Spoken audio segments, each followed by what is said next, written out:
Fala galerinha, bom dia, boa tarde, boa noite, tudo bem? Mais uma vez aqui com vocês, professor Afonso, quarentenado, trabalhando e mandando exercícios para vocês para a gente trabalhar.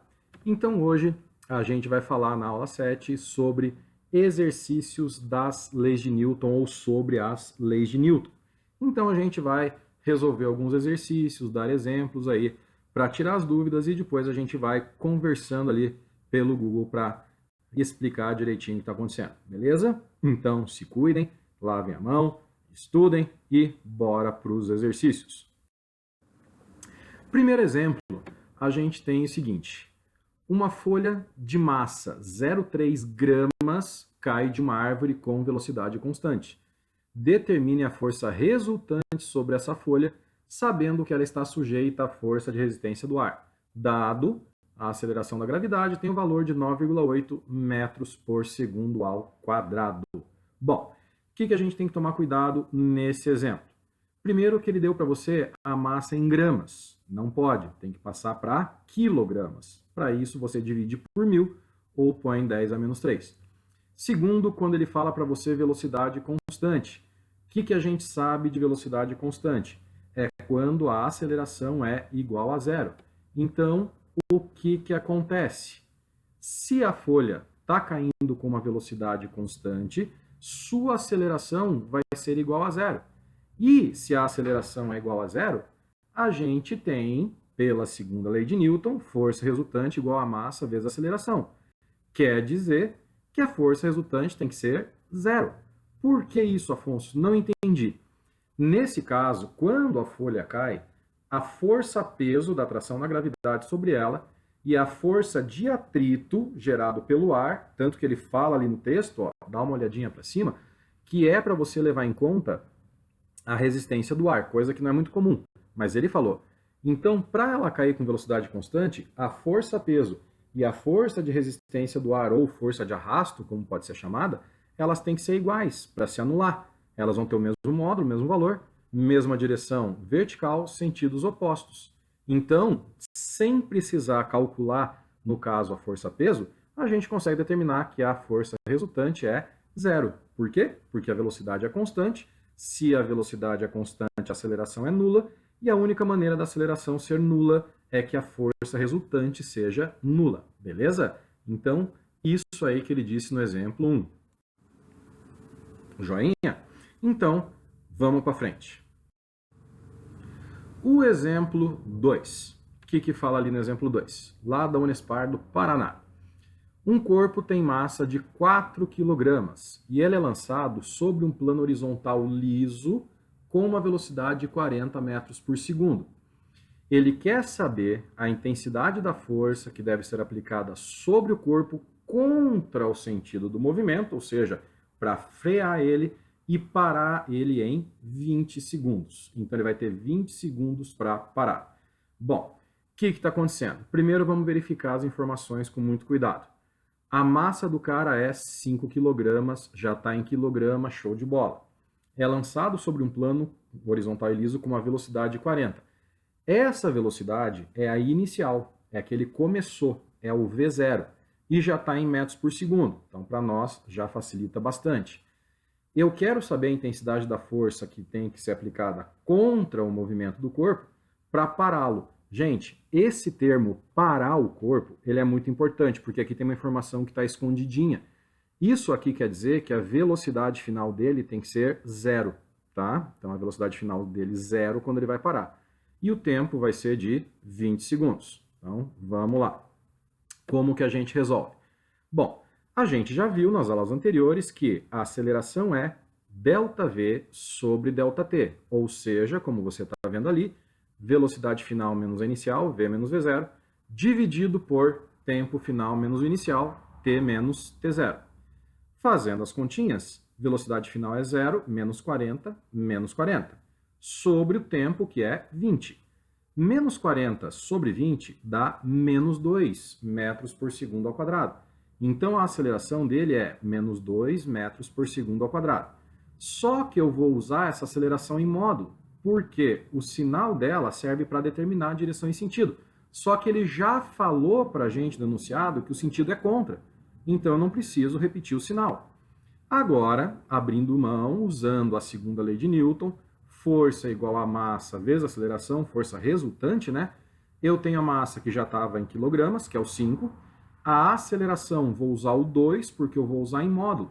E aí eu consigo determinar que a força para segurar esse cara, a força para frear esse cara, que no caso vai ser uma força que pode ser o atrito provavelmente, é de 10 newtons. Então 10 newtons é a força necessária para pegar um cara de 5 kg com uma velocidade de 40 metros por segundo e fazer ele parar durante o intervalo de 20 segundos. Beleza? Tranquilinho, né? Nada de muito absurdo. Então, vamos para frente. Tá ali a alternativa C, como a gente já tinha achado. Próximo exemplo, muito clássico também, é de uma tirinha, no caso aqui do Calvin Haroldo, e ela caiu na Unicastelo de São Paulo, falando assim: explique a primeira lei de Newton com as suas palavras. E aí ele tem uma ideia sensacional no segundo quadrinho. No terceiro ele escreve um monte de letras ali de qualquer jeito, tal, faz ali uma redação meio confusa e fala: adoro uma brecha nos regulamentos. Quer dizer, ele foi espertão.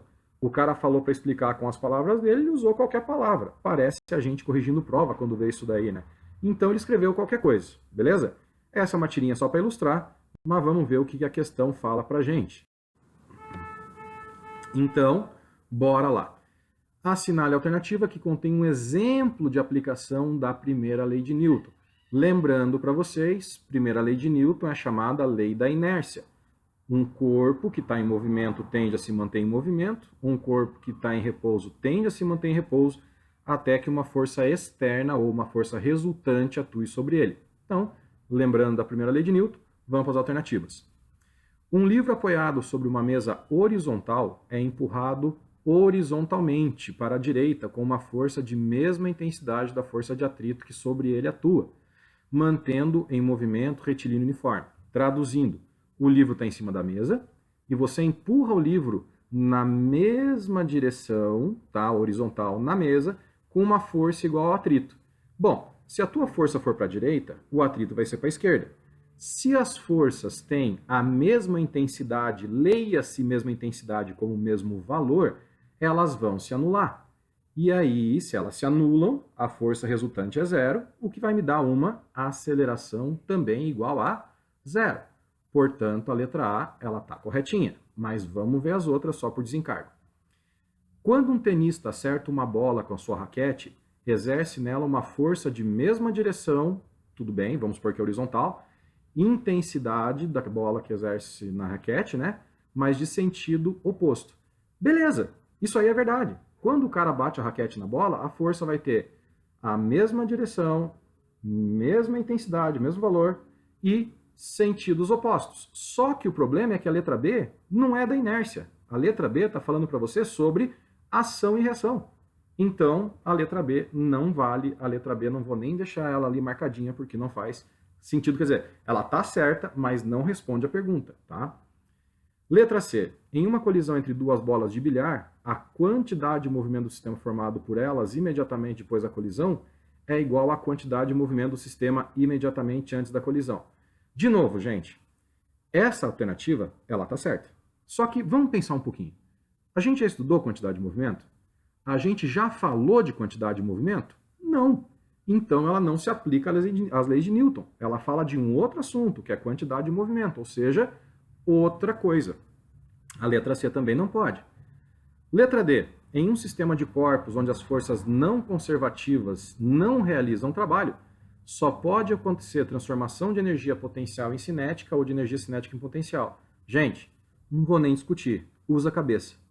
A gente já falou de forças conservativas, não conservativas, né?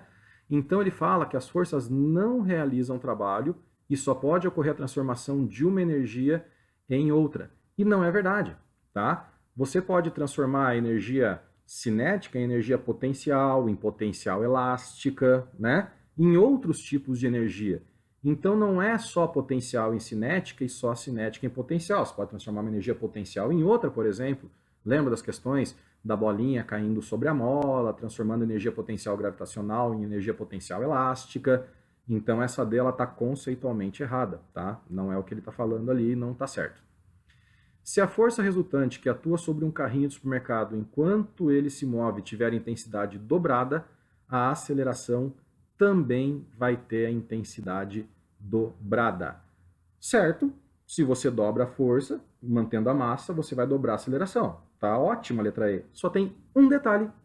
Isso que ele está falando na letra E é sobre a segunda lei de Newton. Força resultante igual a massa vezes a aceleração. E no enunciado, ele pediu para a gente falar sobre a primeira lei de Newton, que é a inércia. Então a letra E ela está certa, mas não responde a pergunta. Toma cuidado com esse tipo de questão, que fala uma verdade, mas não responde a pergunta, tá? Isso é muito comum de aparecer. Então, como a gente suspeitava, resposta certa, letra A mesmo. Quarto exemplo. Um veículo segue em uma estrada horizontal retilínea e seu velocímetro registra um valor constante, velocidade constante. Referindo-se a essa situação, assinale V para as verdadeiras e F para as falsas. Primeira afirmação, a aceleração, do veículo é nula. Gente, se a velocidade é constante, a aceleração é zero e a força resultante é zero. Então, a aceleração é nula.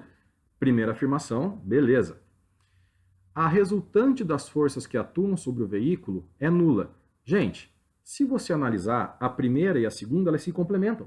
Porque se a aceleração é nula, a força resultante é nula. Se a força resultante é nula, é porque a aceleração é nula. Então, a segunda também é verdadeira.